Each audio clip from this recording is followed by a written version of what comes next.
Salam Bəxtiyar müəllim. Bugün bir IT biznes analitikin karyera yolu haqqında danışacağıq.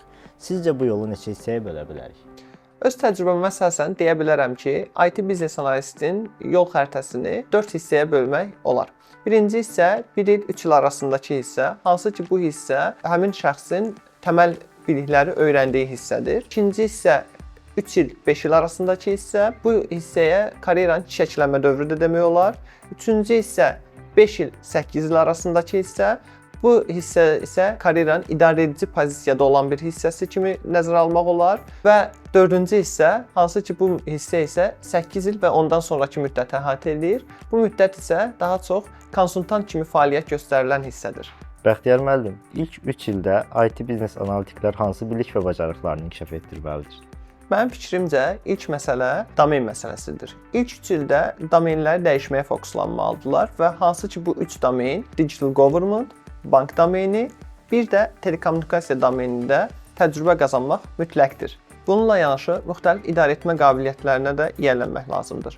Hansı ki mütləq şəkildə həm ənənəvi idarəetmə modellərindən istifadə edən şirkətlərdə, həm də agile mühitdə işləyən şirkətlərdə işləyərək özünüzü gələcəyə daha yaxşı hazırlaya bilərsiniz. Həm də gələcəkdə sizə öz bilik təcrübələri ilə yolunuzu aydınlada biləcək bir şəxsi özünüzə mentor seçin. Bəs 3-5 il aralığında karyera yolunda hansı istiqamətə yönəlmək lazımdır?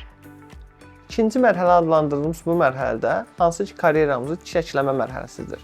Müxtəlif domenlərdə işləyərək öz domenimizi seçirik və ikinci mərhələdə isə bu domenda daha spesifik bilgilərə yiyələnirik.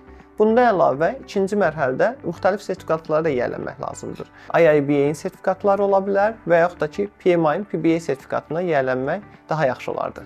Bəs IT biznes analitiklər karyera yollarının 3-cü mərhələsində nələr edəcəklər?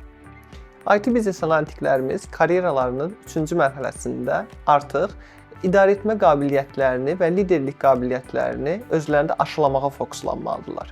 Belə ki, yerli və xarici seminarlarda iştirak edərək, özlərində liderlik və idarəetmə qabiliyyətlərini daha da inkişaf etdirərək, gələcəkdə özlərini yüksək pozisiyada, idarəedici pozisiyada işləməyə hazırlamalıdırlar.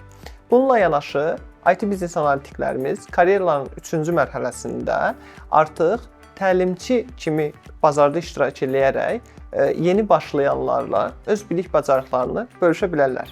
Artıq bir IT biznes analitikin bu sahədə 8 il təcrübəsi var. Bundan sonraki addımlar nə olmalıdır?